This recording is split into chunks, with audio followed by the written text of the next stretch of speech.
Eh bien, c'est parfait. Bien, alors, bonsoir tout le monde. Je suis ravi de vous accueillir une fois de plus à l'Institut français, grâce auquel nous nous retrouvons depuis le début de la pandémie, depuis le printemps dernier d'ailleurs, pour ces salons littéraires qui sont devenus un vrai ballon d'oxygène en Turquie à une période où nous avons besoin de respirer intellectuellement, parce que l'atmosphère est devenue lourde et irrespirable, à cause de la pandémie, bien sûr, et où nous avons de plus en plus besoin de nous aérer tout court à cause du confinement. Alors j'aimerais saluer aussi mes chers et fidèles complices de nos coulisses, Sarah et Mathilde, qui sont les fidèles des fidèles de ces salons, que vous connaissez maintenant et qui sont aussi présentes dans les masterclass que nous faisons sur la traduction et l'interprétation. Merci aux dynamiques équipes des 3 antennes de l'Institut français de Turquie, les 3 antennes d'Ankara, d'Istanbul et d'Izmir, qui font tout le travail en amont, ainsi qu'à leurs directeurs, nos amis Sébastien de Courteau à Ankara, Christian Schnell à Istanbul, José Maria Queiroz à Izmir, et ainsi qu'au directeur de l'Institut français de Turquie, Jean-Jacques Victor. Et merci enfin à nos collègues Bourgi Inal et Mélissa Roman, mes chers collègues, qui sont en train d'assurer l'interprétation et qui seront avec nous pendant toute cette soirée. Alors, ce soir, nous avons le grand honneur d'accueillir un écrivain à multiples facettes, qui est également une personnalité éminente du monde culturel international. Bonsoir Metin Arditi et bienvenue au Salon littéraire de l'Institut français de Turquie.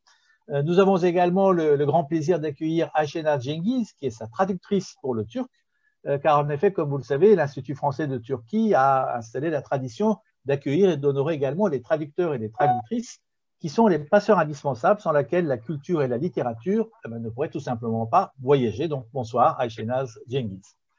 Alors monsieur Arditi, bienvenue parmi nous, en tout cas virtuellement, mais nous avons encore l'espoir de pouvoir vous accueillir à l'avenir en chair et en os quand ce satané virus nous le permettra.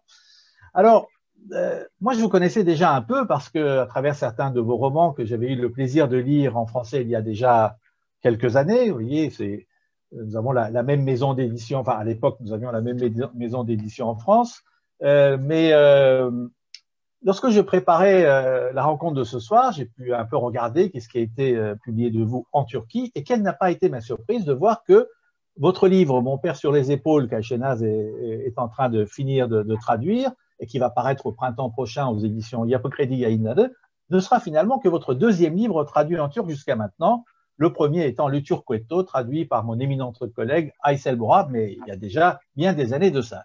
Alors, j'ai trouvé que c'était vraiment bizarre que vous n'ayez qu'un seul livre traduit jusqu'à maintenant. Pourquoi? Pour plusieurs raisons.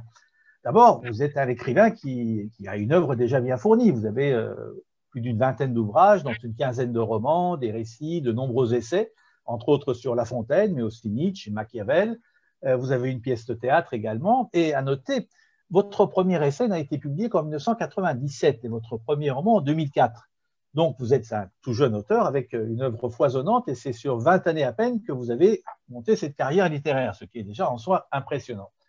Deuxième raison pour laquelle je suis surpris, c'est que vous êtes aussi une très éminente personnalité culturelle internationale et un écrivain et un intellectuel engagé sur plusieurs fronts, ça nous y reviendrons dans ce débat, car vous n'êtes justement pas venu à la littérature en ligne droite. Vous avez un CV qui est impressionnant en soi, après des études de physique et de génie atomique à l'École polytechnique de Lausanne, puis à l'Université de Stanford aux États-Unis. Vous vous êtes installé à Genève, vous avez fondé une société d'investissement immobilier, mais vous êtes également mélomane. Vous avez présidé le prestigieux orchestre de la Suisse romande pendant plus de 13 ans, si je me souviens bien, et vous êtes encore membre du conseil de fondation du Conservatoire de musique de Genève. Vous êtes aussi un mécène, vous avez créé en 1988 la Fondation Arditi, puis en 2009 la Fondation Les Instruments de la Paix Genève, que vous co-présidez avec l'écrivain palestinien Elias Sambar. En 2014, vous avez créé cette fois-ci la Fondation Arditi pour le dialogue interculturel et qui compte parmi ses membres 2 anciens présidents de la Confédération suisse, excusez du peu comme on dit, et vous présidez encore la Fondation Pôle Autisme. En plus, vous êtes nommé par l'UNESCO ambassadeur de bonne volonté en 2012 et envoyé spécial pour le dialogue interculturel en 2014. Donc, un écrivain avec une œuvre impressionnante, un intellectuel aussi engagé sur plusieurs fronts et qui n'a qu'un seul livre traduit en Turquie. Et c'est d'autant plus bizarre que, comme vous le savez sans doute, la Turquie est un pays qui est quand même assez nationaliste. Les Turcs sont assez chauvins, je dois dire très franchement, et dès qu'il y a du turc quelque part, on s'y intéresse. On s'intéresse beaucoup, par exemple, à la politique en Argentine quand on sait que son président est nommé El Turco parce que ses grands-parents sont originaires du Liban ottoman. Donc, et alors vous êtes un enfant du pays. C'est ça qui rend encore bizarre la quasi-absence de votre œuvre littéraire dans les rayons de librairie en Turquie. Vous êtes né en 1945 à Ankara, vous avez vécu à Istanbul jusqu'à l'âge de 7 ans, ensuite vous êtes allé en internat ensuite, et vous parlez beaucoup, beaucoup de la Turquie et de la culture de la Turquie dans vos livres. Alors, il y a une définition amusante que j'ai trouvée dans le quotidien Cumhuriyet, qui à mon avis, caractérise bien. Vous êtes né en Turquie dans un pays laïque musulman, en tant que fils d'une famille juive séfarade, élevé par une gouvernante catholique autrichienne. Vous êtes ensuite allé dans une école protestante en Suisse. Vous avez étudié le bouddhisme et le shintoïsme à cette époque. Ensuite, vous avez épousé une grecque orthodoxe, mais vous-même, vous n'êtes ni croyant ni pratiquant, comme vous le dites vous-même. Alors, c'est très intéressant. Je sais que j'ai déjà beaucoup trop parlé, ce n'était pas du tout mon but, mais il fallait quand même que je vous présente, et je ne pouvais pas faire moins, car je trouve que vous n'êtes pas assez connu en Turquie autant que vous devriez l'être. Alors, par conséquent, pour le lecteur turc, ce sera d'autant plus intéressant de découvrir votre livre « Mon père sur les épaules », qui donc est en cours de traduction, parce que c'est un livre très personnel, ouvertement, je pense, l'inspiration autobiographique, je pense qu'on peut le dire, et vous parlez volontiers de votre enfance en Turquie, de votre famille, de votre parcours, et surtout, bien sûr, de votre père. Donc, ma première question, avant de parler directement du livre, c'est quel est votre rapport à la vie culturelle en Turquie, à la littérature, à l'art, au débat intellectuel en Turquie? Qu'en est-il? Est-ce que vous suivez la Turquie de près ou est-ce que ce ne sont que des souvenirs, presque, dirais-je? Ce ne sont que des souvenirs, hélas. Vraiment, je n'ai pas de contact avec la Turquie parce que tout simplement, mon turc est tellement pauvre que je n'arriverai pas à suivre ce qui se passe sur le plan culturel en lisant les journaux. Ce serait trop difficile. Donc, je n'ai pas le seul lien que j'ai avec la Turquie, c'est d'abord les voyages que j'y effectue et qui chaque fois me marquent terriblement. Et puis la mémoire, puis les souvenirs. Mais mes voyages me ramènent à la Turquie et je vous dis, chaque fois, c'est douloureux de partir. C'est assez étonnant qu'au fil des ans, j'ai l'impression que la place de la Turquie dans ma vie grandit, alors que je n'y vais que relativement peu. Mais l'enfance, peut-être aussi est-ce l'effet de l'écriture qui, de toute façon, ramène à l'enfance, parce que l'écriture ramène à l'essentiel. L'essentiel se trouve dans l'enfance. Et de ce fait, ce lien se renforce au fil des ans, au fil du temps, de façon très étonnante. Et justement, vous avez dit que votre turc était insuffisant. Ceci étant, quand on lit vos interviews et votre livre, justement, vous signalez qu'on parlait plusieurs langues à la maison dans votre enfance. Le turc, le français, l'allemand, le grec, le ladino. Et dans la rue, on parlait le russe, l'arménien et l'anglais. Et vous avez appris d'autres langues aussi à l'internat, entre autres le farsi. Et je suppose que vous parlez aussi le grec avec votre épouse de temps en temps, peut-être, ou en tout cas quand vous allez en Grèce, parce que je sais que vous y allez aussi beaucoup. Ah, le moins possible. Mon épouse parle français parfaitement. Elle a toujours parlé le grec avec nos filles, et avec lesquelles je parle français, mais je suis souvent en Grèce, et là-bas, je parle aussi bien que je peux, c'est-à-dire moyennement. Mais voilà. J'ai une curiosité, parce que justement, le rapport avec la langue et l'enfance, c'est ce qu'on appelle la langue maternelle. Alors, certaines personnes en ont plusieurs. Vous, je suppose que vous en avez aussi. Vous avez plusieurs langues qui sont deux langues maternelles, on pourrait dire. Mais quelle était votre langue, trois, quelle était votre langue de communication avec votre mère et avec votre père? Avec votre père, c'était peut-être l'allemand, je dirais, puisque dans votre livre, vous disiez qu'il vous disait toujours de tenir la tête haute, Kopfhoch. Est-ce l'allemand? Ou quelles sont quelle est la valeur sentimentale plus particulière de ces langues de communication avec vos parents? Alors, lui, il disait Kopfhoch, mais il le disait en allemand. Ça ne veut pas dire que moi, je parlais l'allemand. Non, je ne parlais pas du tout l'allemand. J'ai commencé à apprendre l'allemand quand j'étais en internat en Suisse. Lui parlait l'allemand avec ma gouvernante qui était autrichienne. Et avec mon père, je parlais français. Avec ma mère, disons, je ne veux pas dire je parlais en 3 langues, nous communiquions en 3 langues. Je m'explique.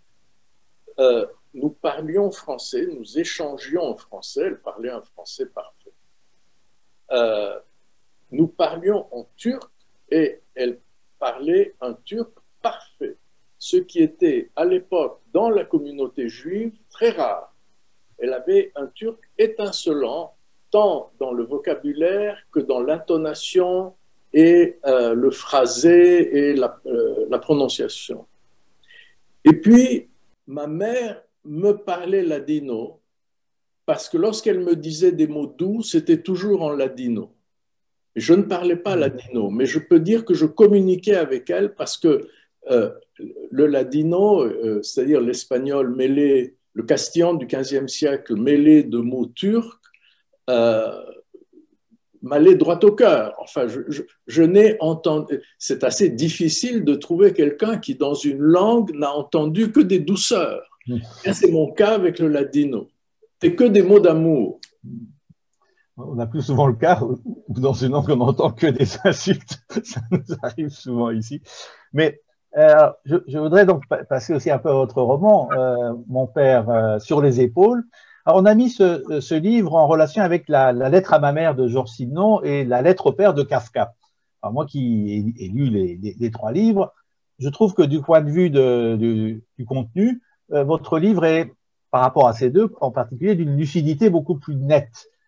C'est beaucoup plus, comment dire, oui, il y a tout le passé avec le père, il y a une dimension règlement de compte, il y a une dimension aussi où vous reprenez toute la sentimentalité de l'enfant par rapport au père. On entend la voix de l'enfant à travers ce livre, mais entre admiration et ressentiment, je pense qu'entre sentimentalité et aigreur, la lucidité est beaucoup plus grande. Je dirais que c'est un livre de maturité et ça se sent.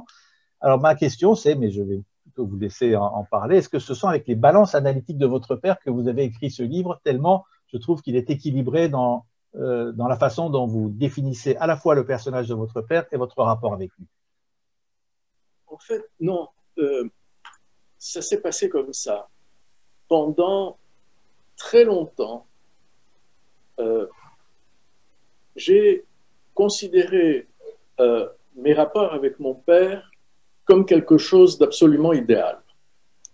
Je veux dire très longtemps, jusqu'au décès de mon père, et bien après, je trouvais ma quiétude dans cette image que je me faisais de nos rapports et qui, à mes yeux, n'aurait pas pu être meilleure. Et puis, un jour, je déjeunais à Paris avec un ami qui est éditeur chez Grasset, dans ma maison, et on en vient à parler de la famille, etc. Et je lui raconte un épisode que j'ai vécu avec mon père, magnifique épisode, qui est du reste dans le livre.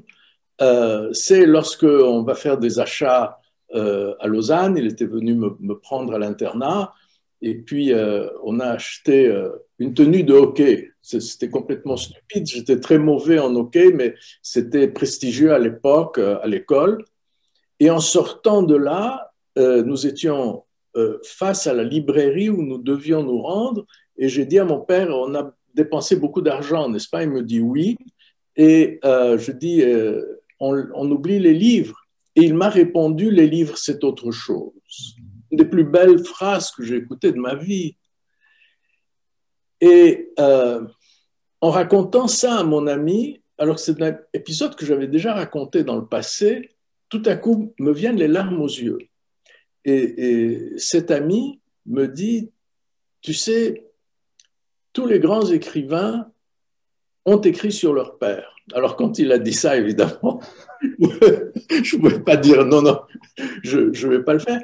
Et je suis rentré à l'hôtel et j'ai commencé à lister un certain nombre d'épisodes qui me venaient en mémoire et pour lesquels j'avais toujours gardé une image extraordinairement positive.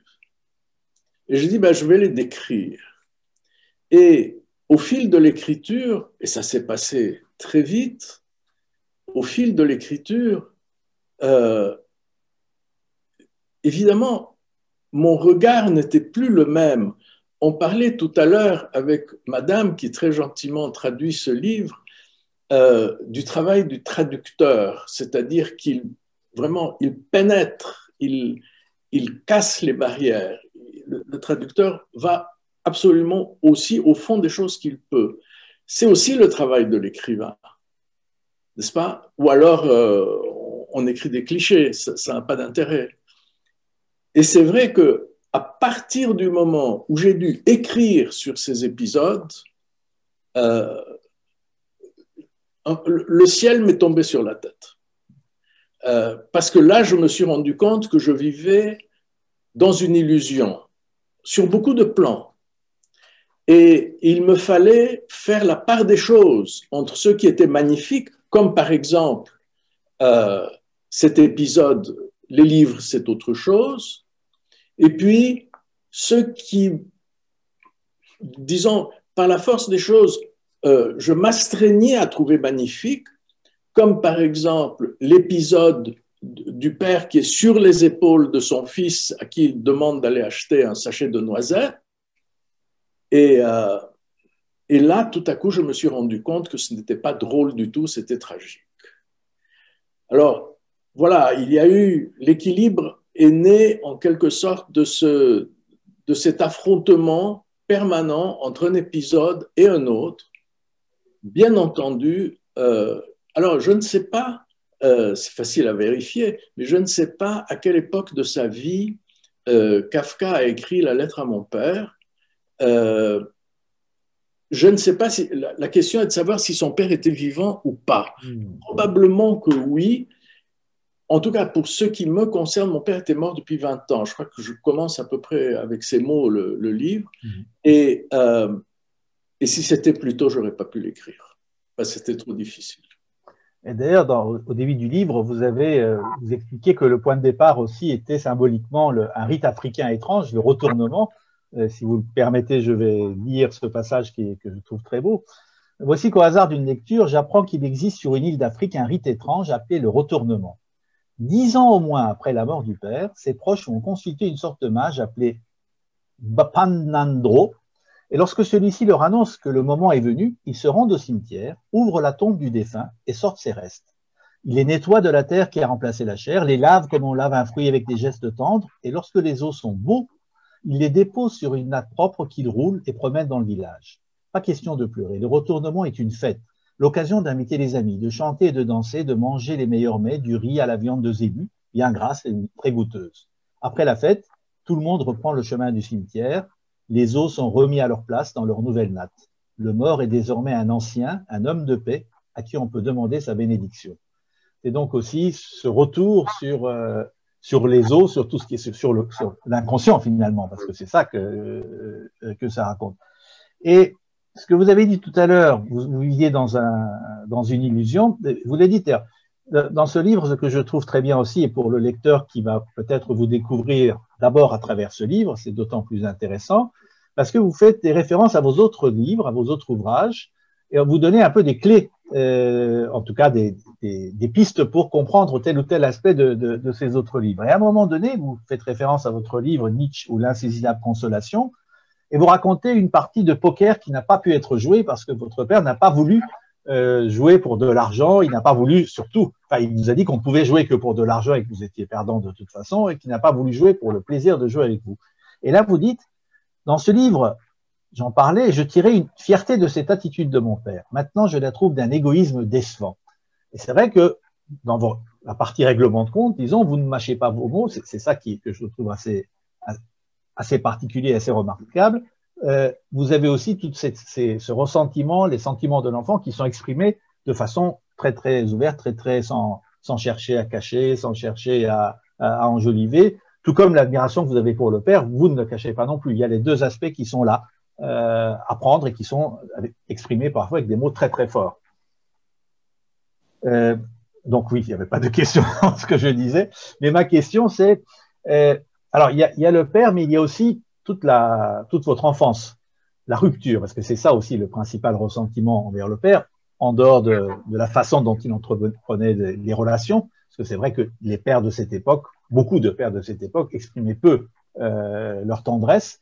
Mais là, il y a un fait particulier, c'est qu'à l'âge de 7 ans, vous êtes envoyé en internat en Suisse. Et qu'après, vous ne revenez presque plus à la maison paternelle, au Güneş appartenant, et vous perdez votre Güneş, et Güneş en turc, c'est le soleil. Vous perdez votre soleil, vous n'avez plus d'orbite, et c'est aussi toute l'enfance qui part avec.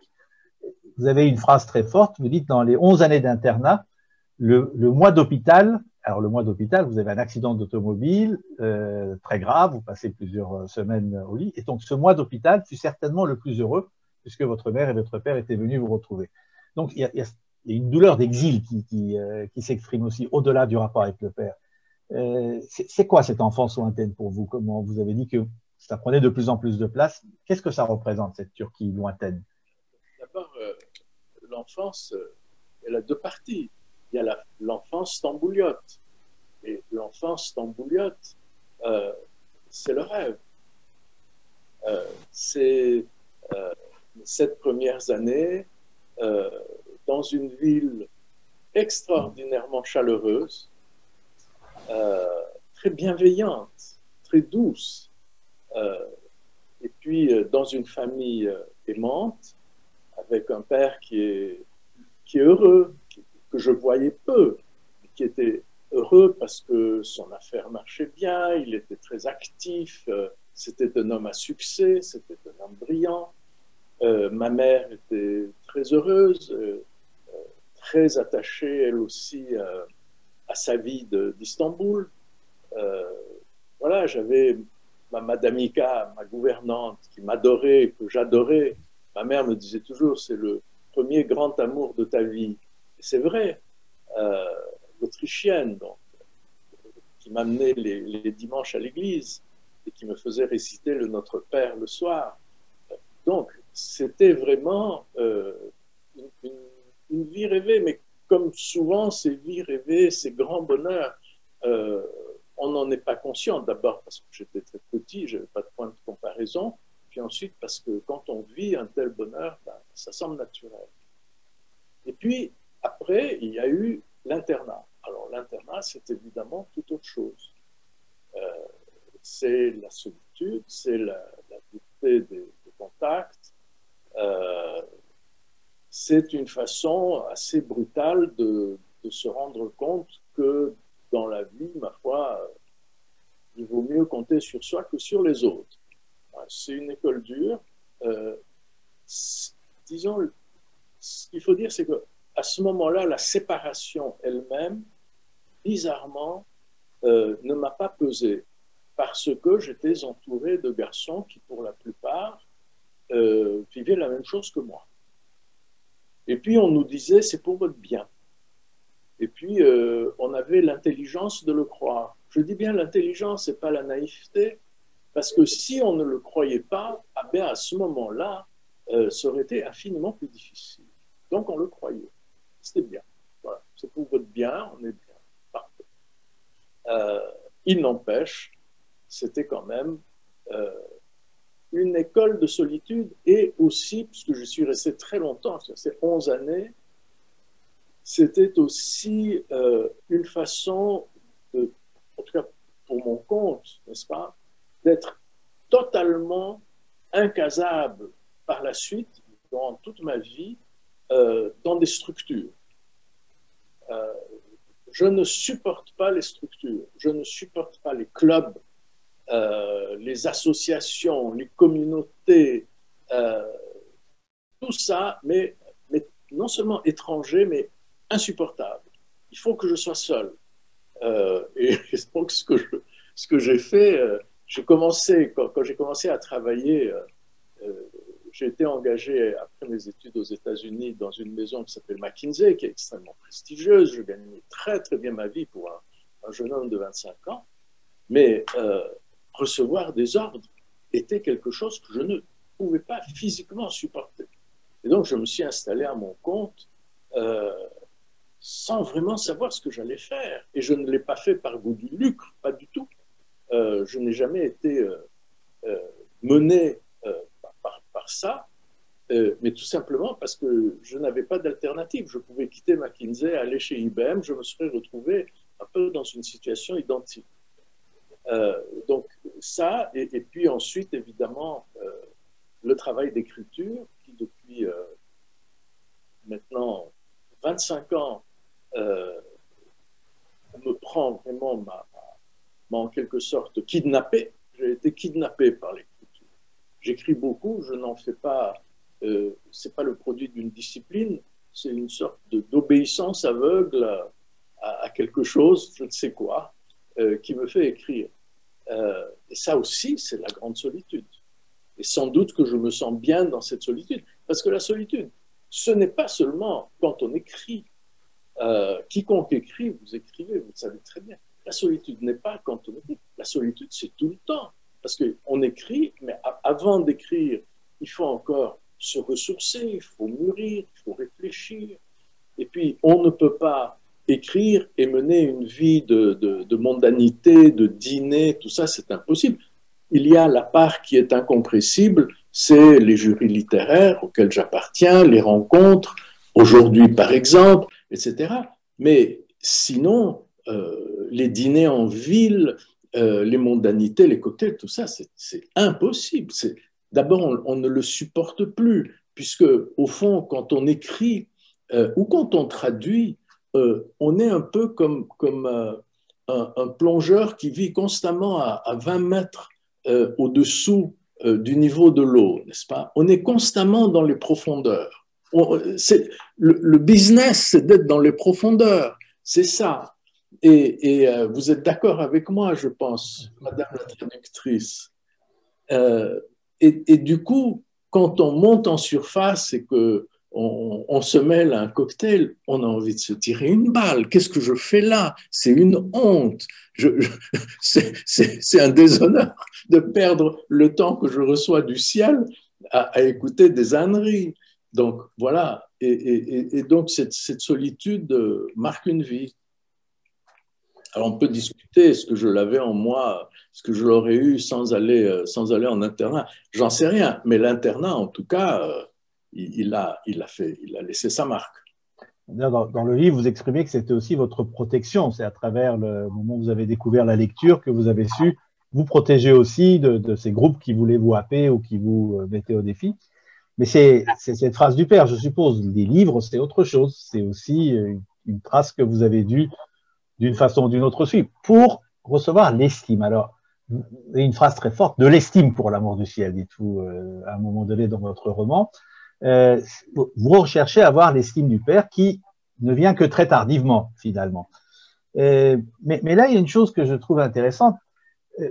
Vous exprimez une personnalité de votre père dont vous êtes admirateur, et à juste titre, semble-t-il, puisque vous avez parlé de votre gouvernante qui vous faisait réciter notre père, vous racontez cette scène dans le roman.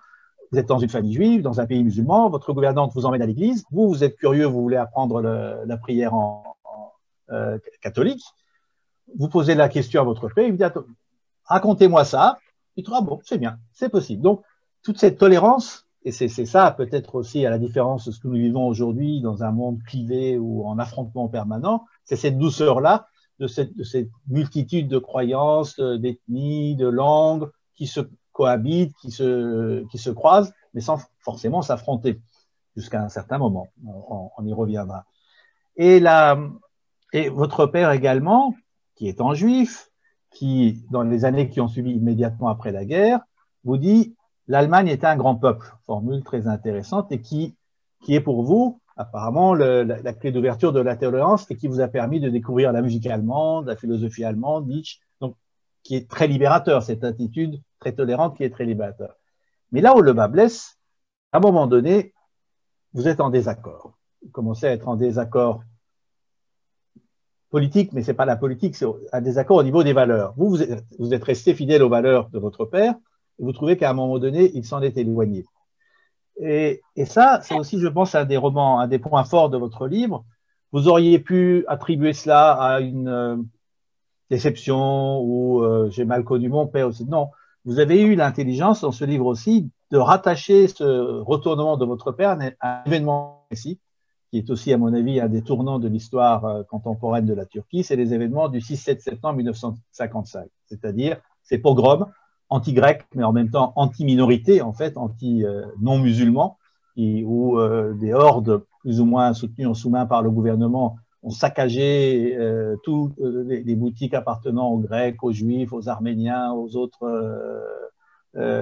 minoritaires, ou en tout cas non musulmans, et qui a provoqué le départ d'une grande partie de la communauté juive de Turquie, aussi d'une partie de ce qui est resté des Grecs, et le reste est parti après les affaires de Chypre en 1974. Donc un Istanbul où les musulmans formaient à peu près un tiers, et où tout le reste était très cosmopolite et très multiple, très multiculturel, cet Istanbul-là se perd, et on se retrouve dans un Istanbul qui devient provincial tout d'un coup.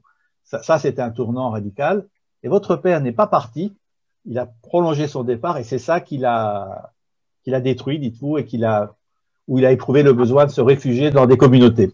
Voilà, vous avez dit que ça a provoqué le départ d'une partie de la communauté, une partie certainement, je ne sais pas laquelle. En revanche, pour ceux qui sont restés, ça a provoqué l'amertume. Et là, je crois que ça mérite qu'on s'y arrête, parce qu'il faut bien mesurer les effets de cette amertume sur le quotidien, sur le travail. Alors, je sais qu'à cette époque-là, mon père, qui était un commerçant brillant, en 1955, il avait 43 ans, donc vraiment pleine forme, et il avait des plans très précis pour développer 2 usines, l'une de produits plastiques et l'autre de tours, des machines qu'il importait avec des taux de douane très élevés, et en les fabriquant en Turquie, il serait devenu un industriel très important. Et puis, il a mis tout ça de côté, parce qu'il n'a plus confiance. Ça, c'est terrible dans les affaires, si on n'a plus confiance. C'est la mort. Et il a, pendant un certain nombre d'années, continué à développer son affaire, mais pas avec le même enthousiasme, pas avec la flamme qui l'animait, jusqu'au moment où il a beaucoup multiplié les séjours en Suisse, où habitait ma mère, et ce n'était pas non plus une situation facile pour elle, parce qu'en 1955, elle n'est pas rentrée. Donc, elle et moi, nous étions en France, soigner notre asthme au Mont d'Or. Et là, je vois encore le concierge de l'hôtel, M. Julliard, qui marche, qui vient le long d'un long couloir vers ma mère avec un billet en main, et il tend le télégramme à ma mère, et le télégramme disait OK, baiser, papi. Donc il allait bien. Ma mère tombait des nues, elle ne savait pas ce qui s'était passé. Il n'y avait pas les moyens, plus là-bas, dans cette petite station de cure. Donc ma mère est restée. Il y a eu d'autres événements dans la famille. Et voilà, donc pour mon père qui commençait à faire des allers-retours, c'était évidemment un crève-cœur et une grande frustration, une grande tristesse, une grande frustration. Lui qui aimait beaucoup son travail, qui aimait beaucoup avoir un grand volant d'affaires, jusqu'au moment où il a arrêté ses affaires en Turquie, il est resté en Suisse, et en Suisse, il a trouvé un accueil chaleureux à Lausanne, puis à Genève, chaleureux au sein de la communauté juive et des institutions juives qui ont tout de suite repéré mon père très vite comme quelqu'un de à la fois brillant, mais aussi très utile, the man for the job. Pourquoi? Parce que d'abord, vous savez qu'en Suisse, en tout cas à l'époque, la grande majorité de la communauté juive était d'origine ashkénaze, venait d'Europe de l'Est ou d'Alsace. Mon père, et puis la Suisse, c'est principalement un pays de langue allemande. Mon père parlait parfaitement l'allemand. Et puis, c'était un homme extrêmement organisé, très rigoureux. Donc, très vite, il s'est retrouvé vice-président en charge des finances de la structure fêtière des communautés juives de Suisse. Donc, il était là au milieu, vraiment très bien, comme un poisson dans l'eau. Les gens étaient charmants. Et puis, il y a eu, évidemment, ensuite, tous ces événements au Proche-Orient qui ont fait que ces communautés, pas tant la communauté suisse, mais enfin quand même pas mal, se sont donnés comme mission de soutenir Israël autant que leur propre communauté locale. Et là, nous avons évidemment, mon père et moi, divergé dans les options. Vous racontez d'ailleurs une scène de débat dans la synagogue où vous critiquez un peu la politique d'Israël devant l'ambassadeur d'Israël, et là, votre père vous lâche, vous abandonne, il ne vous soutient pas, c'est une rupture aussi, oui, à ce moment-là. Alors, le titre du livre, c'est « Mon père sur les épaules », et il y a deux choses là-dedans. En français, l'épaule, c'est quoi? C'est le symbole de ce qui supporte la charge. Donc, porter sur les épaules, c'est avoir la responsabilité pesante de quelqu'un. Et vous dites d'ailleurs, un fils doit se réjouir des lacunes paternelles, c'est sur elles qu'il construira sa vie. Je vous interromps une seconde. Oui, je vous en prie. Ceux parmi ceux qui sont autour de nous qui parlent arabe savent que Metin, qui vient de l'arabe, Matin, ça veut dire fort, mais ça veut dire, en turc, ça veut dire aussi le texte. Mais en arabe, ça veut dire l'épaule. Celui qui est fort qui soutient.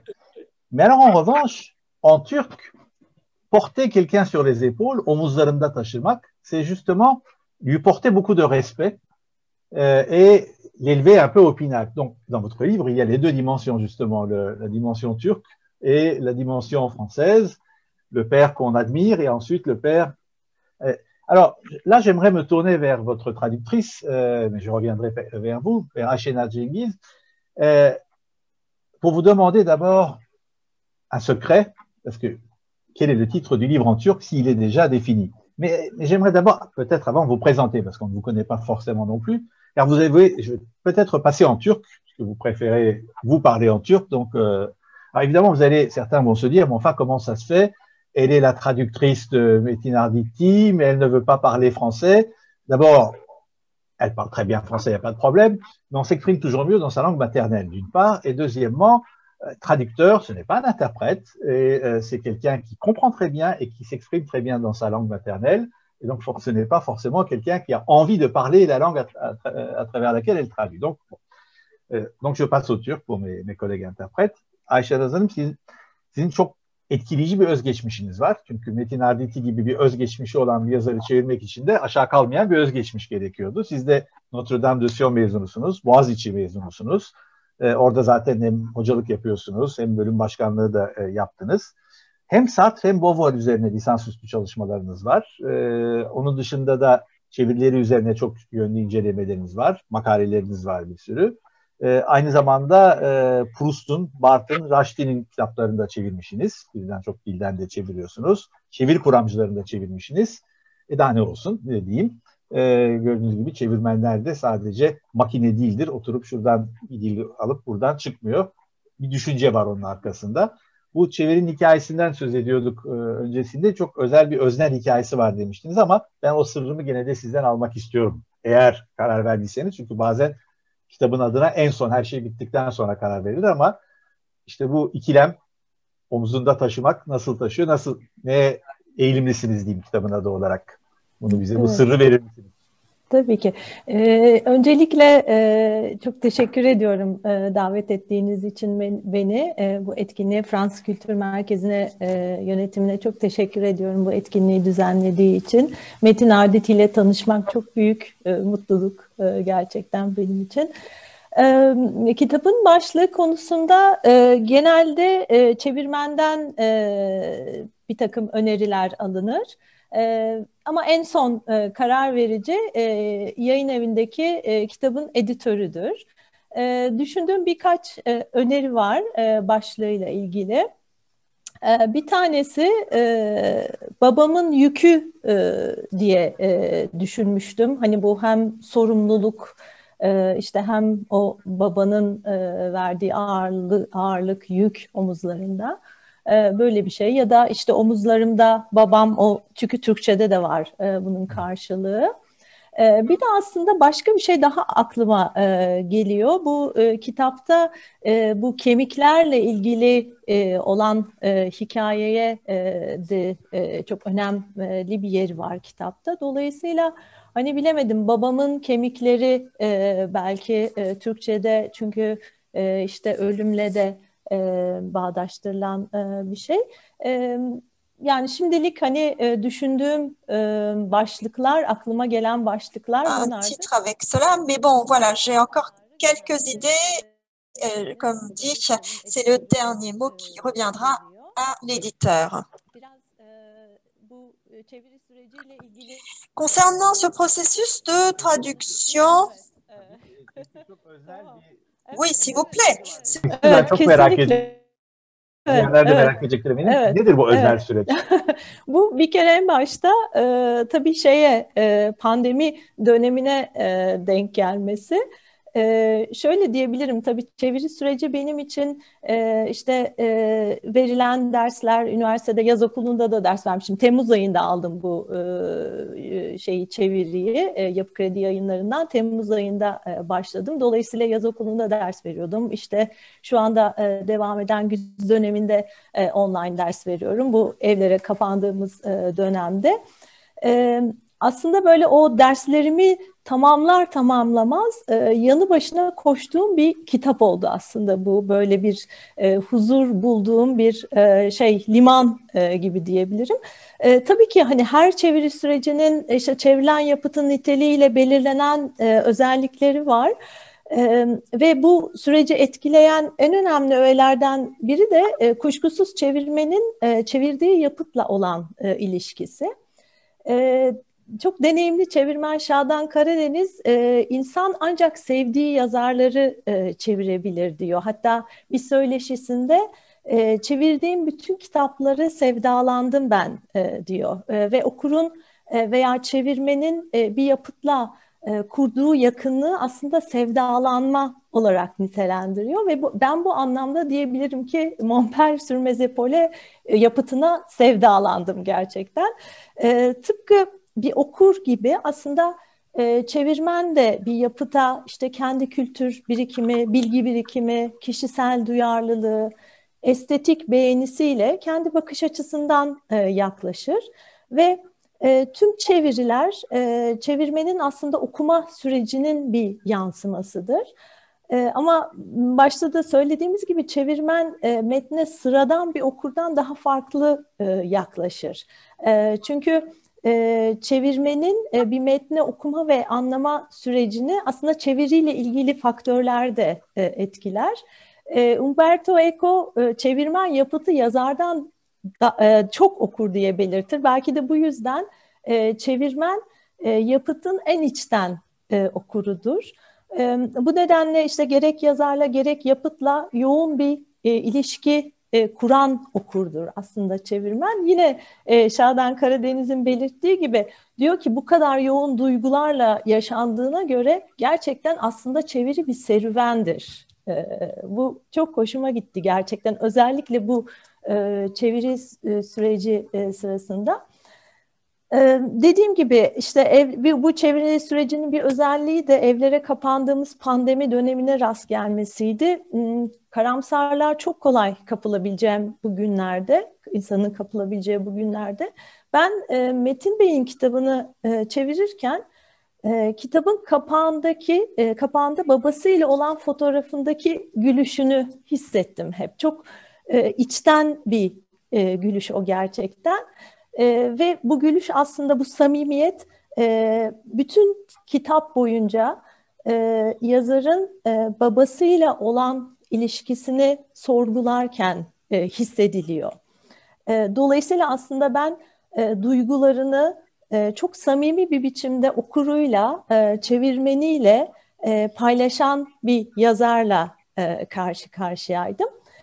Hatta kitabın bazı bölümleri beni öylesine etkisi altına aldı ki bazen çevirmenliğimi unutturdu bana. Yani daha çok bir okur olarak hani kitabın duygu yoğunluğuna kapıldığımı hissettim. Dediğim gibi böyle huzur bulduğum, sığındığım bir liman gibiydi o çeviri süreci. Bu arada geçen hafta ham çevirisini bitirdim, ham halini bitirdim. Tekrar bir karşılaştırmalı okuma, bir yeniden okuma daha yapacağım. Bir nedeni de kuşkusuz hani bu yakın bağ kurmamın, bu yapıtla böylesi yakın bir bağ kurmamın nedeni Metin Bey'in çocukluğunun İstanbul'da geçmiş olması ve biraz önce de söylendiği gibi kitabın belli bir bölümünde o günlere yer verilmesiydi. Teşvikiye çocukluğunun geçtiği, Metin Bey'in çocukluğunun geçtiği Teşvikiye benim de çok yakın oturduğum bir semt. Hemen hemen her gün yürüyüş yaparken geçtiğim bir yer. Dolayısıyla kitabın bir bölümünün geçtiği yerin bana da aşina bir mekan olması sanırım beni yazara, yapıta yaklaştıran, yakınlaştıran somut sebeplerden, hoşluklardan biriydi. Bir de tabii çocukluğu İstanbul'da geçmiş, işte annesi babası Türkiye'li olan bir yazarın başka bir dilde yazması ve bu eserlerin başka bir edebiyatta, başka edebiyatlarda yerini alması aslında bana ülkeler, diller, kültürler arasındaki sınırların sadece haritalarda yer aldığını bir kez daha gösterdi. Bunu Turquetto romanını okurken de hissetmiştim. Yani o olay örgüsünde birçok insan bir aradaydı olay örgüsü içinde. Çok etkilemişti o zaman beni o yönü kitabın bir okur olarak. Tekrar dönersem Montpère sur Mes kitabına. Kitabı okuduktan ve işte çevirisini, ham çevirisini tamamladıktan sonra kitabın kapağındaki fotoğrafa döndüm tekrar. Kitabın iki kahramanının yer aldığı bu fotoğrafa başka türlü bakıyordum artık. Elimdeki yaratıcı yazım metnini tüm değerleri, tüm renkleri ve kokularıyla erek dile Türkçe'ye aktarabilmem gerekiyordu. Bu benden bekleniyordu çevirmen olarak. Ve pardon, bu sayede de bu kitabı Türkçe okuyacak olan okur belki de benzer duygularla o kitabın kapağındaki fotoğrafa bakabilecekti. Ve belki bu kitap anlatısının başladığı yerdeki okurlar tarafından artık okunacaktı. Gerçekten bu çevirmenin görevi bazen insanı zorlayan bir görev. Yazınsallığı ve bu yapıtın özelinde özellikle duygulardaki samimiyeti aynı dozda, aynı etkide yakalayabilme hedefi bir çevirmen olarak, bir aktarıcı olarak, bir yorumcu olarak, bir yeniden yazan olarak aslında hep omuzlarımızda bizim çevirmenler olarak. Son olarak da çeviri gerçekten uzun, sancılı, emek gerektiren bir uğraş. Ve bunun için gerekli olan zihinsel ve ruhsal enerji ancak o işi severek yaparsanız ortaya çıkıyor, ortaya çıkabiliyor. Çok teşekkür ederim beni dinlediğiniz için. Sağ olun. Merci beaucoup, Ayşenaz. J'ai une petite question technique à vous adresser, mais c'est ma curiosité professionnelle de collègue là. Dans les livres, quand on lit en France, par exemple, les livres, et qu'il y a des mots dans des langues étrangères, c'est toujours précisé. En grec dans le texte, en allemand dans le texte. Et là, il y a toute une série de mots en turc dans le texte français de Metin Arditi. J'espère que vous allez les préciser en turc dans le texte. Les Tülay Hanım, Mari Ekmekçi, ce genre de mots. Alors, voilà comment on peut être sûr qu'une traduction sera très belle avant même d'en avoir lu la moindre ligne. Car avec la passion avec laquelle Ayşenur Cengiz a parlé de ce livre, de ce qu'elle a ressenti pour ce livre, des sentiments que ça lui provoque. Elle a présenté ça comme un acte d'amour, finalement, et comment elle est consciente de sa mission, qui est de faire revenir ce livre dans son pays d'origine, en quelque sorte, à ses sources. Et en fait, c'est ce livre sur mes épaules, pour vous, du coup.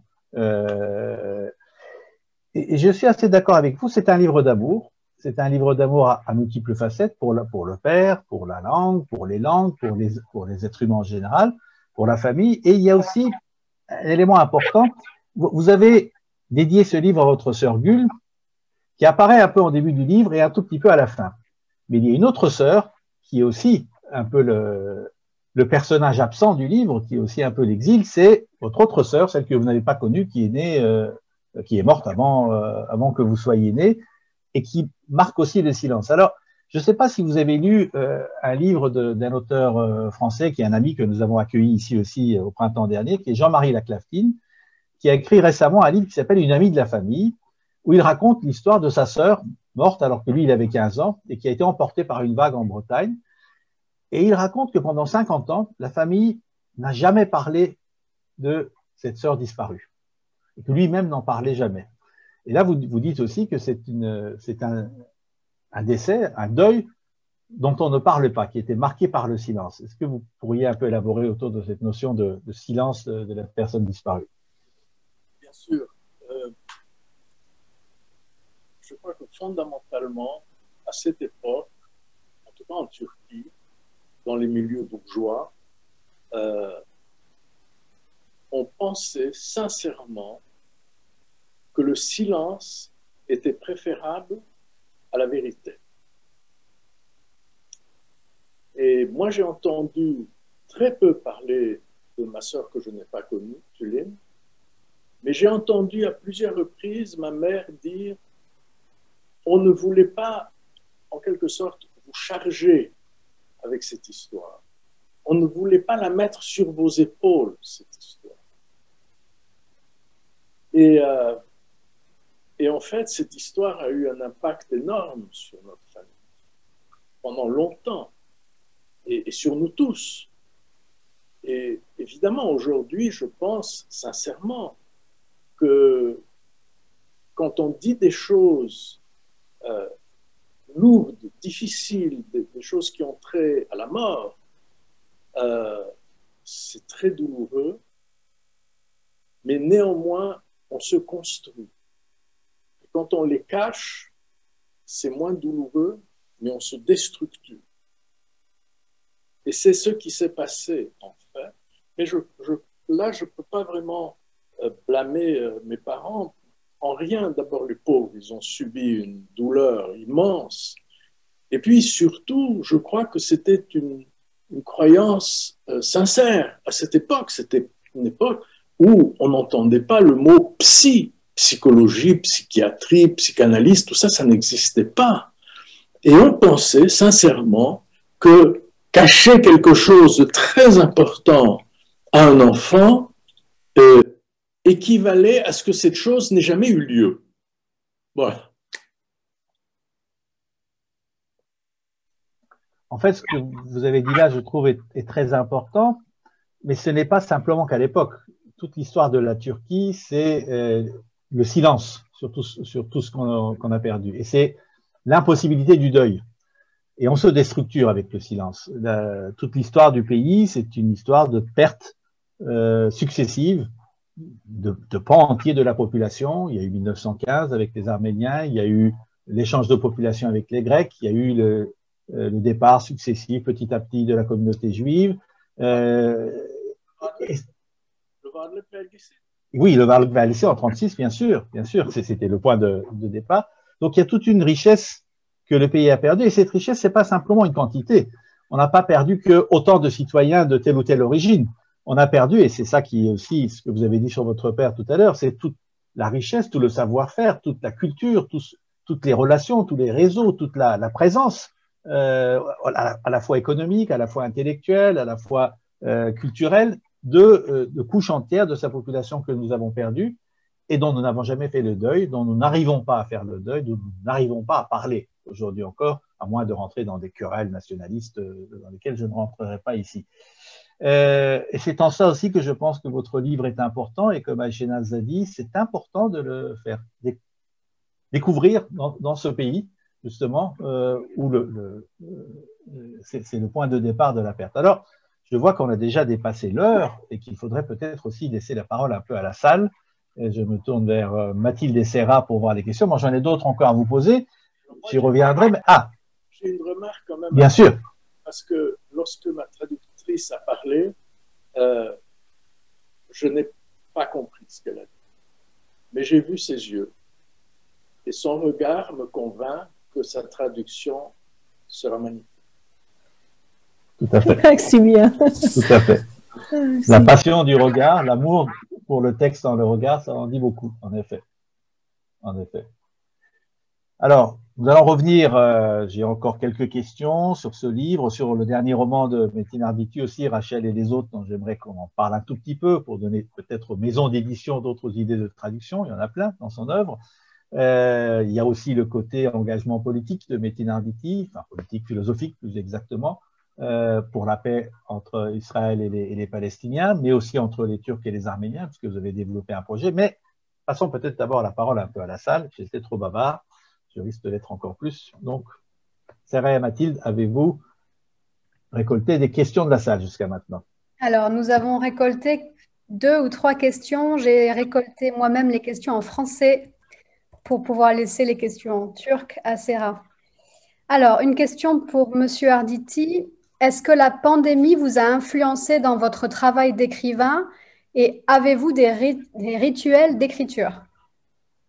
C'est 2 questions qui sont bien différentes. Oui. Oui, la pandémie m'a influencé dans mon travail d'écriture, c'est-à-dire qu'elle m'a rendu encore plus insupportable à mon éditeur.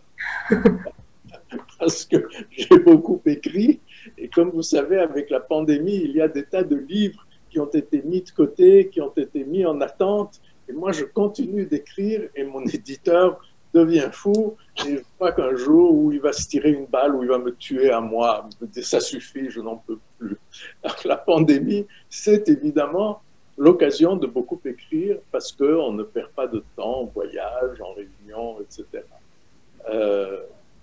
Je suis impatient qu'elle termine cette pandémie et qu'on s'en sorte en bonne santé, mais c'est vrai que ça m'a donné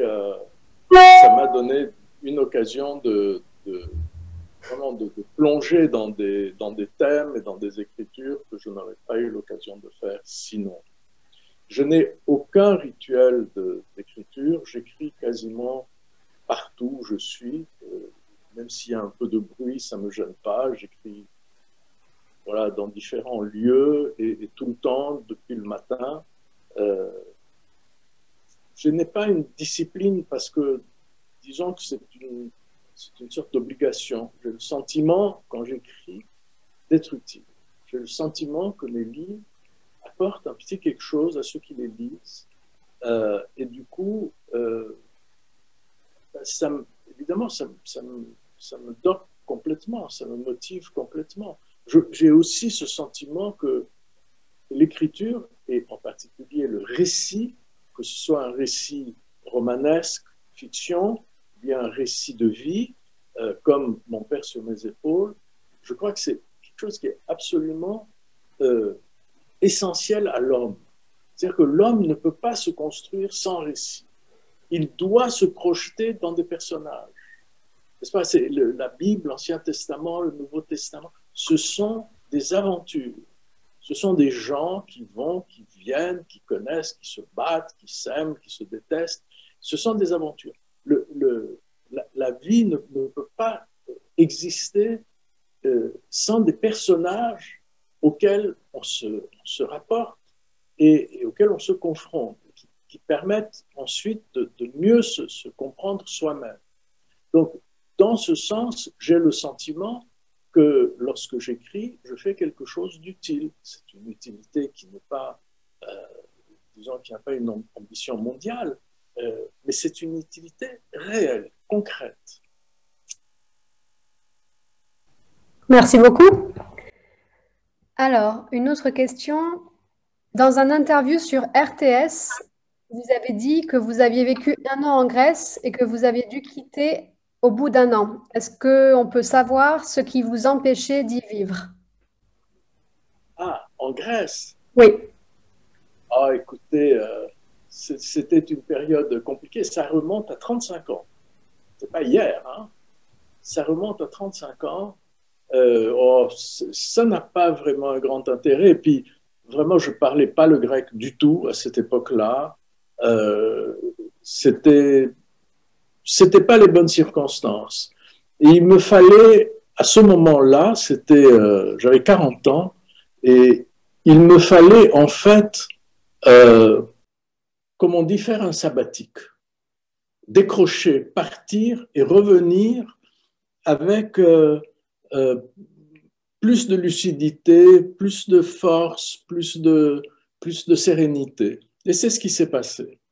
Je suis très heureux d'y avoir été et je suis très heureux de n'avoir rien fait là-bas, si ce n'est pendant une année des va-et-vient entre Athènes et Genève, en imitant évidemment un peu mon père qui faisait ses va-et-vient, mais moins fréquents entre Istanbul et Lausanne. Voilà. D'accord. Encore une autre question. Vos études scientifiques vous ont-elles aidé dans votre démarche littéraire? Alors, je pense que à la fois, elles m'ont beaucoup aidé et elles continuent de beaucoup me plomber, de rendre la démarche difficile. Je m'explique. Des études scientifiques, en fait, en général, quand on s'occupe de sciences, on ne cherche qu'une chose, c'est la vérité.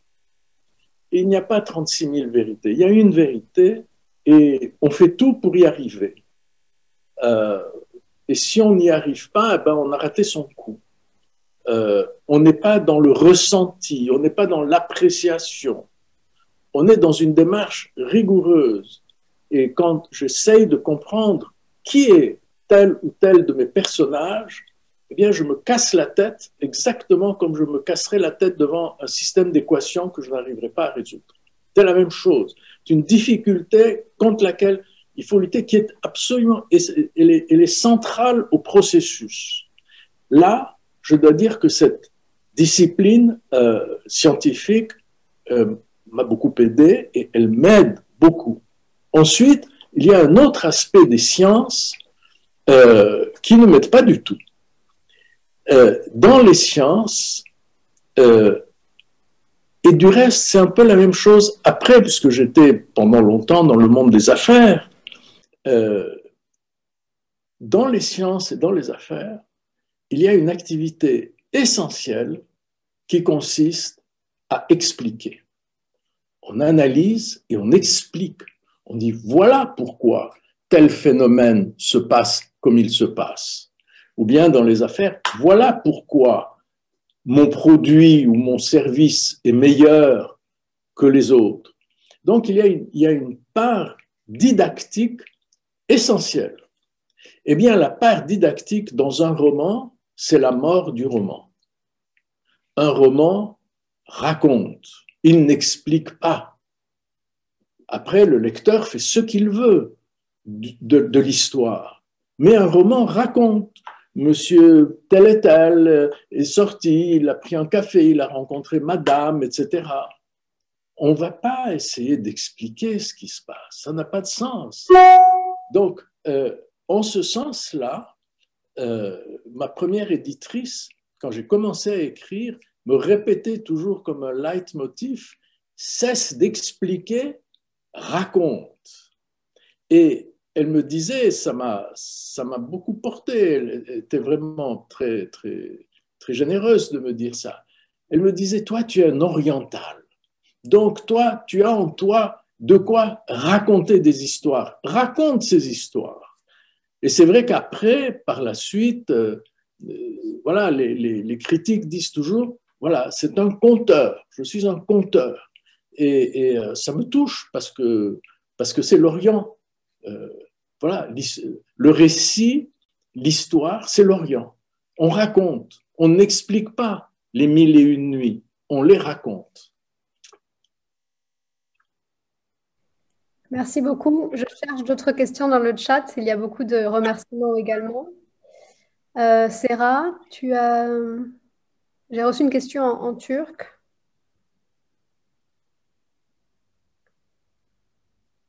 Que je t'ai transmise.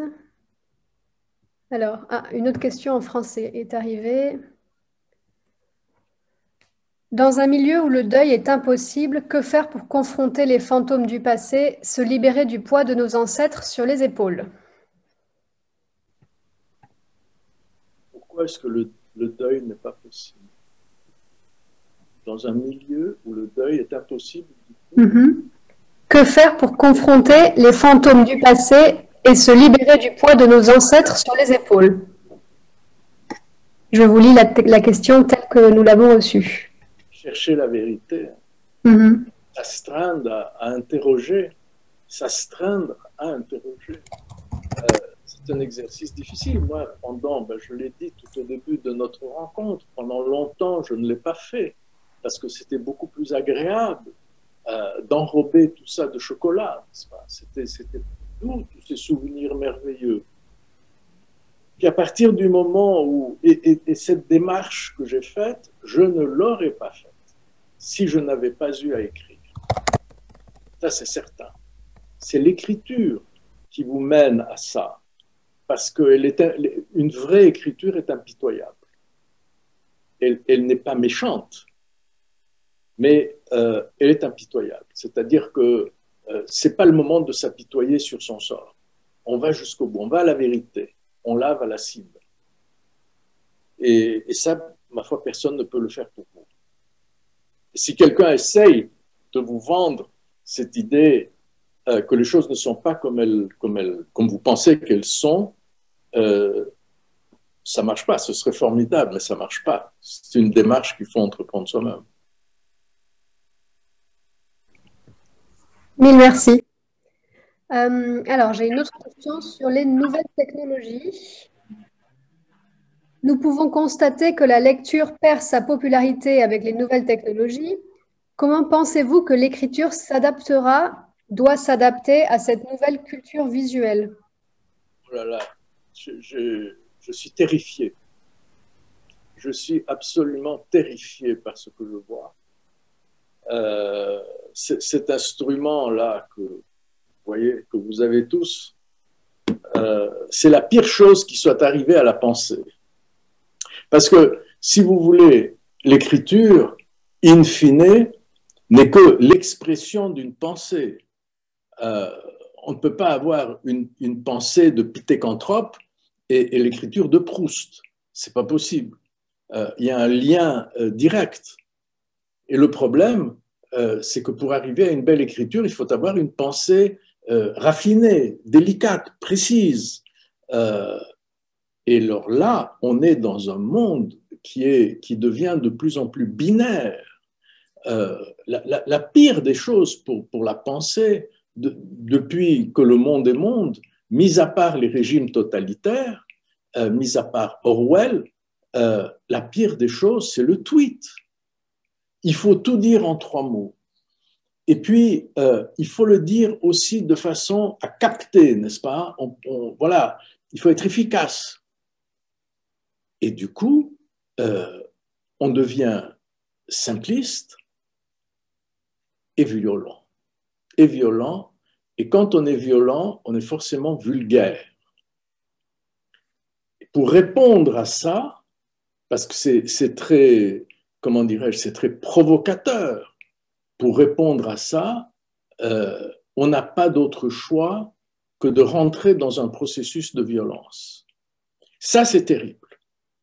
Et le fait est que, effectivement, les gens se dispersent sur leur iPhone ou sur leur tablette et développent une pensée de plus en plus simpliste et donc de plus en plus violente. C'est terrifiant. Regardez ce qui s'est passé ces dernières semaines aux États-Unis après les votations, les élections du 3 novembre. C'est quand même incroyable que un chef d'État est sollicité par le biais de son entourage, 40 ou 50 juridictions qui lui ont donné tort, avec une violence incroyable. Ça, je veux dire, c'est quand même effrayant parce qu'on pourrait imaginer que dans d'autres circonstances, ils réussissent. Ce qui est l'équivalent d'un coup d'État.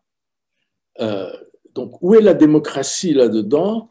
Je ne sais. Ce que je veux dire par là, c'est que la portée de cet instrument-là va bien au-delà de son impact sur l'écriture. C'est le fondement de nos sociétés qui est mis en cause, précisément parce que la pensée se rapetisse et elle devient, elle se durcit et elle devient simpliste. Ça, c'est très dangereux.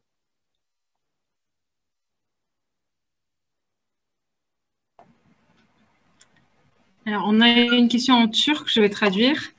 Je vais lire en turc aussi pour ceux qui nous écoutent. Çocukluğunuzu geçirdiğiniz şehirden ayrı kalmak yazarlığınızı nasıl etkiledi diye bir soru var. Comment a été touchée votre écriture par le fait d'être loin de votre ville, de votre enfance, de la ville de votre enfance, pardon.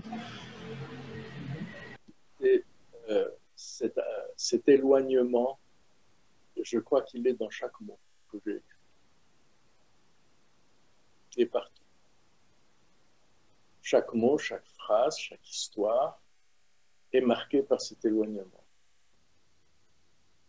Cet éloignement a été le fondement même de ce que j'ai réussi, enfin, ce que je suis arrivé à être finalement.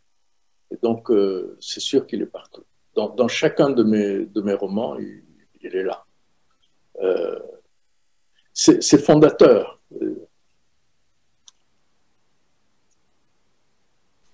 Et si je peux me permettre de rebondir là-dessus, c'est justement une question que j'avais en tête. Dans ce livre, j'avais dit que vous aviez envoyé des pistes ou des repères par rapport aux autres livres, mais en fait, aussi bien à vous écouter, à lire vos interviews, à lire vos livres, moi j'ai l'impression, je pense que, enfin, je me demande si vous êtes d'accord, qu'en fait, quand on écrit au début, on écrit un livre par-ci, un livre par-là, et quand le livre sort, tout le monde prend les livres un par un petit bout. Mais en fait, pour l'écrivain, son œuvre, c'est l'ensemble de ce qu'il fait. C'est pas simplement un livre après l'autre. Et dans votre œuvre aussi, maintenant qu'elle apparaît, on voit une constance, justement, on voit cet ensemble, et pas simplement dans les livres, mais en fait dans tout ce que vous faites finalement. Vous avez dit que vous essayez de vous mettre dans la peau de votre personnage, de reproduire sa réalité. Il faut se réfléchir, reproduire ses sentiments.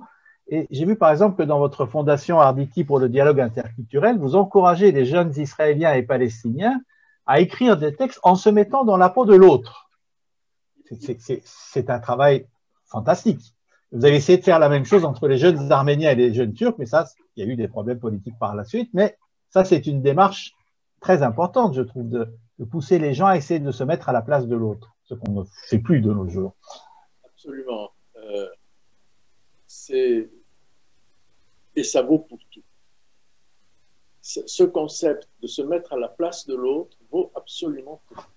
Moi, je me souviens, quand j'ai terminé,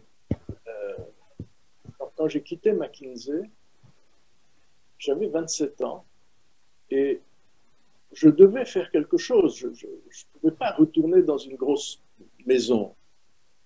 Donc, je suis retourné en Californie, où j'avais étudié, dans la Silicon Valley, pour aller chercher des petites maisons de technologie avancée qui n'avaient pas les moyens de s'installer elles-mêmes en Europe, pour les représenter dans des partenariats un peu compliqués. Et un jour, je discutais avec un de mes anciens camarades de business school à Stanford, et je m'interrogeais. Qu'est-ce qu'il faut pour réussir?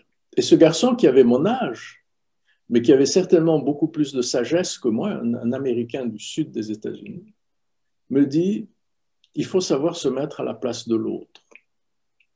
Et je ne crois pas qu'il y ait une meilleure vérité que celle-là. ça vaut dans les affaires, ça vaut si on est prêtre et qu'on confesse quelqu'un, ça vaut quand on écrit, et ça vaut aussi quand on veut faire la paix. Parce que là, je l'ai dit, je pense, la première année où on a fait nos concours d'écriture entre juifs et arabes, il y avait dans le jury un membre d'honneur qui était Frédéric de Klerk, l'ancien président d'Afrique du Sud, celui qui a fait la paix avec Nelson Mandela. Je l'avais connu à Genève, dans toute autre circonstance, et j'avais été le voir à Londres pour lui demander d'être dans le jury, s'il l'acceptait, il l'a accepté, et pour lui dire ce qu'on faisait. Et il m'a répondu par ces mots, ce que vous faites, c'est exactement ce qu'il faut faire. You're doing the right thing. Et il m'a dit, Mandela et moi, nous avons fait exactement ça.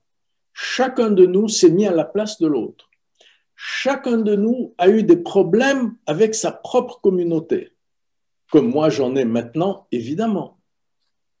Si nous n'avions pas fait ça, nous n'aurions pas réussi. C'était aussi net que ça. Donc oui, c'est le slogan, le motto de ma fondation, qui laisse entrevoir quand même certains espoirs, parce qu'au niveau des populations, je vois qu'il y a quand même une certaine porosité, une certaine fluidité entre juifs et arabes en Israël. Maintenant, en Cisjordanie, la situation est beaucoup plus compliquée puisqu'il y a une occupation et de toute façon, il y a un système politique en Israël qui est le système de votation, d'élection à la proportionnelle absolue, qui fait qu'il y a un tas de petits partis qui peuvent jouer un rôle de bascule et qui tiennent en quelque sorte la politique. C'est assez effrayant. Il n'y a pas un système où il y a 2 ou 3 partis majeurs, où il y a toujours un va-et-vient, une certaine stabilité, un certain équilibre. Bon, enfin, c'est comme ça. C'est la politique qui donne le tempo. Ce ne sont pas les quelques milliers de jeunes qui participent à notre concours. On peut toujours espérer que parmi ces milliers, il y en ait quelques-uns qui, dans quelques années, émergent, deviennent des personnalités marquantes du monde politique, qu'ils soient juifs ou arabes, et peut-être se souviennent de l'exercice qu'ils auront fait dans le cadre de notre fondation.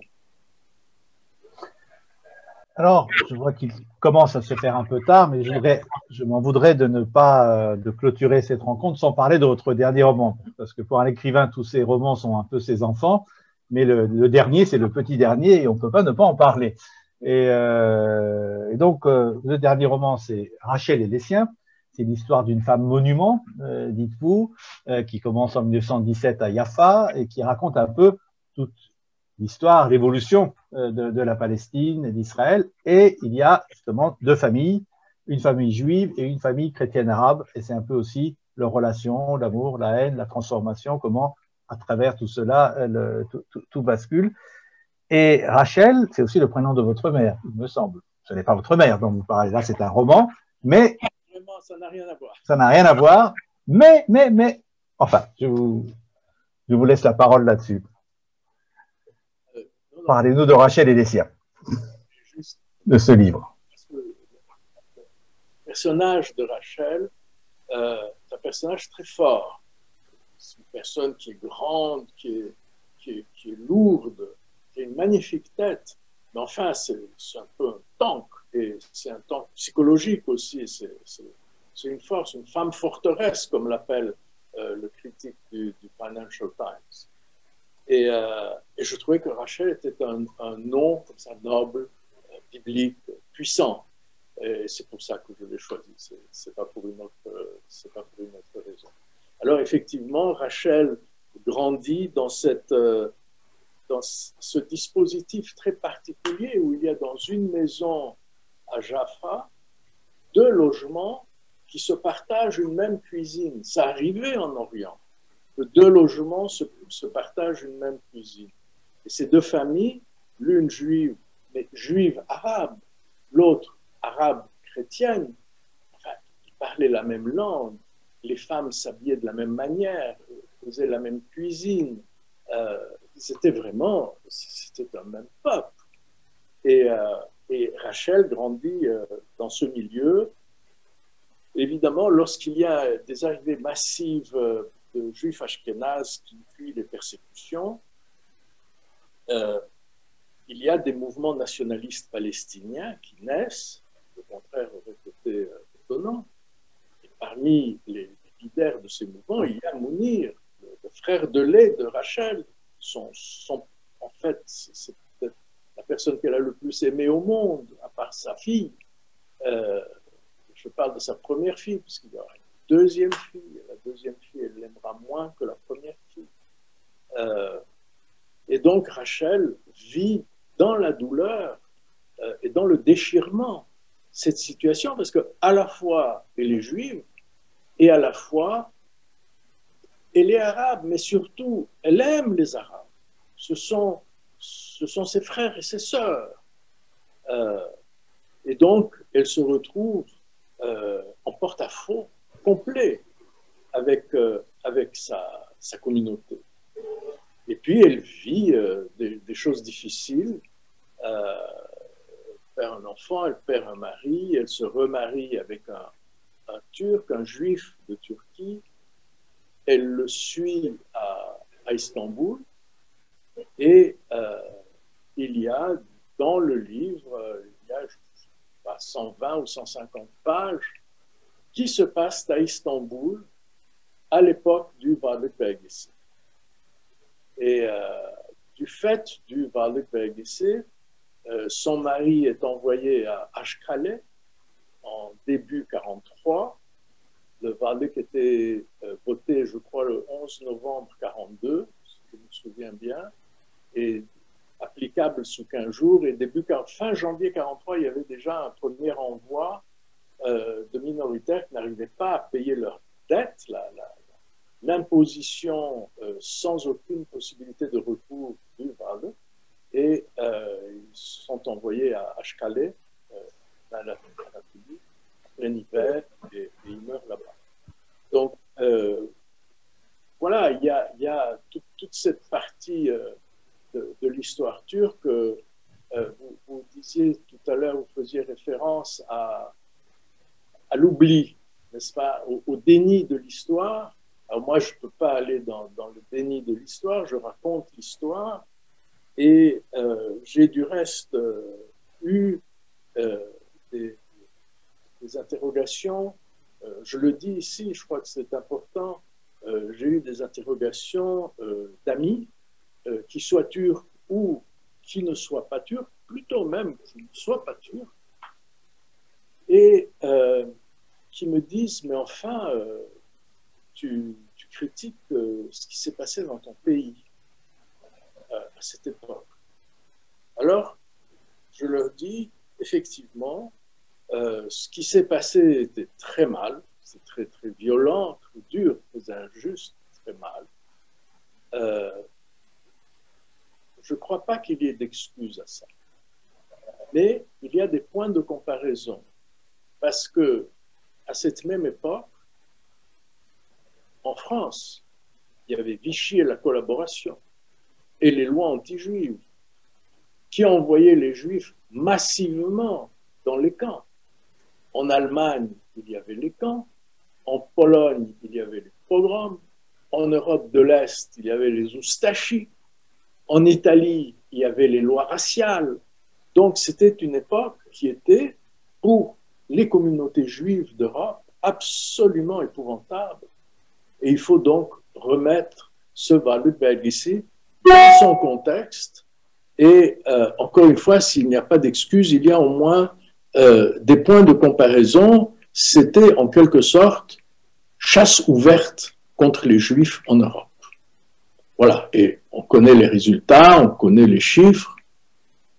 Disons que par comparaison, les Juifs turcs s'en sont sortis beaucoup mieux que ceux de France, d'Allemagne, d'Autriche, de Belgique, de Hollande et d'Italie. Voilà, on peut dire ça. Et de Pologne, évidemment.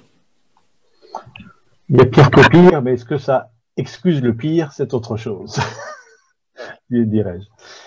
Et écoutez, je crois qu'on va petit à petit prendre congé, puisqu'il est déjà 20h30. Merci beaucoup, Metin Arditi, d'être venu, ne serait-ce que virtuellement, jusqu'à nous avec vos livres, mais merci beaucoup surtout pour votre écriture, merci beaucoup pour votre engagement, merci beaucoup pour votre courage, merci beaucoup pour pousser les gens à se mettre à la place des autres et à réfléchir et à ressentir à la place des autres. Vous disiez tout à l'heure que votre traductrice faisait un merveilleux travail parce que vous avez vu ses yeux, mais quand on vous écoute parler de vos livres et de vos personnages, on ressent le même amour et moi, je n'ai pas pu m'empêcher de voir un mimétisme entre vous deux. Et donc, ça, c'est tout le comment dire, peut-être le secret de votre écriture. C'est fait avec passion et avec amour. Et merci beaucoup pour mettre tout votre cœur dans votre ouvrage, justement. Et merci à vous tous et à vous toutes d'être encore une fois, je vais vous donner la dernière parole. Moi, je vous remercie encore une fois tous, toutes et toutes d'être là. Merci beaucoup à mes deux collègues, Bourdieu et Mélissa, qui ont fait encore un très bon travail. On me l'a dit, je l'ai repéré dans le chat, qui ont fait un travail extraordinaire. Merci beaucoup à Mathilde Serra. Et je vous laisse le mot de la fin, Metin Arditi. Et aussi à Ayşena, si elle veut ajouter quelque chose. Je voulais savoir si dans votre échange en turc avec ma merveilleuse traductrice, vous avez réussi à lui extorquer le titre en turc. Ah, elle va vous le dire, mais elle a plusieurs propositions. Mais elle disait justement que c'était l'éditeur de la maison d'édition qui avait le dernier mot, ce avec quoi, en tant que collègue, cher collègue, si je puis me permettre, je ne suis pas d'accord du tout. Le dernier mot devrait revenir au traducteur parce que c'est son texte, tout comme c'est l'auteur qui met le titre au livre. Alors la maison d'édition peut suggérer, peut donner des idées, peut donner des pistes, peut discuter, bien entendu, l'éditeur aussi, mais le texte vous appartient et le dernier mot, à mon avis, ça devrait appartenir au traducteur et rien d'autre. Le texte du livre, le titre du livre, c'est une partie intégrante du livre.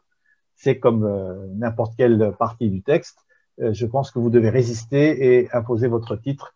Je suis sûr qu'il sera meilleur que quiconque. Tout respect pour votre éditeur, que je connais aussi des éditeurs de Yacoub Crédit qui sont très très consciencieux. C'est une excellente maison d'édition. Je peux pas dire le contraire puisque j'ai aussi traduit des livres chez eux. Je sais qu'ils sont très consciencieux avec leurs traducteurs, mais non, le titre du livre, c'est le vôtre, c'est votre livre, et celui d'Arditi, c'est votre livre en commun, donc c'est à vous de décider, je pense. Mais je vous laisse le mot de la fin aussi, du coup, à Ayşena Cengiz qui veut ajouter quelque chose. Çok teşekkürler. Metin Bey, j'ai trois choix actuellement pour le titre. Ça peut être quelque chose qui ressemble Mon père sur mes épaules, babam, omuzlarımda babam, ou Les os de mon père, babamın kemikleri, en référant à cette histoire d'Afrique, à cette rite. Retournement. Le retournement. Et peut-être babamın yükü, le poids de mon père, simplement. Je ne sais pas. Moi, j'hésite entre les deux premiers. Kéris, ça me paraît très fort. Très fort. Peut-être plus fort que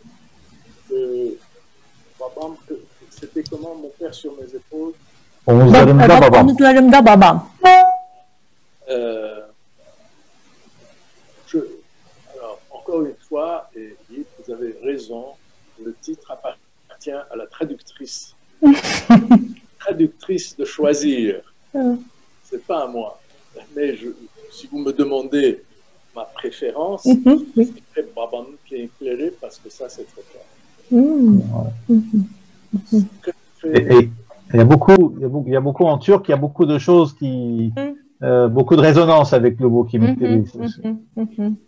Ça veut dire, vous savez, il y a en français, vous parlez français mieux que moi, il y a en français une expression qui dit aller à l'os. Et alors là, vous parlez des os. Hein, quand on dit on va au fond d'un problème, on va à l'os. Et ça, ce titre est très fort. Merci. Merci. Alors, une fois qu'on aura décidé ce titre et que le livre sera sorti au printemps prochain, nous a-t-on promis, mais ça dépend encore du travail en finesse que vous faites. Et le dernier travail est vraiment le plus important parce que c'est vraiment tout le travail en finesse sur le choix de chaque mot, de chaque virgule. Mais une fois que le livre sera sorti et qu'on sera peut-être pas totalement débarrassé de la pandémie, mais en tout cas qu'avec peut-être les vaccins, on pourra enfin respirer et voyager de nouveau, peut-être que nous aurons le plaisir de nouveau d'accueillir Metin Arditi, cette fois-ci en chair et en os, c'est le cas de dire, après cette suggestion de titre. Merci beaucoup, Metin Arditi, merci beaucoup à Shehnaz Cengiz. Merci. Merci à tous et à toutes. Et au mois prochain, dans un nouveau salon littéraire, je l'espère. Voilà. Bonsoir. Merci à Mathilde Serra aussi. Merci beaucoup. Çok teşekkürler. Teşekkürler. Bonne soirée.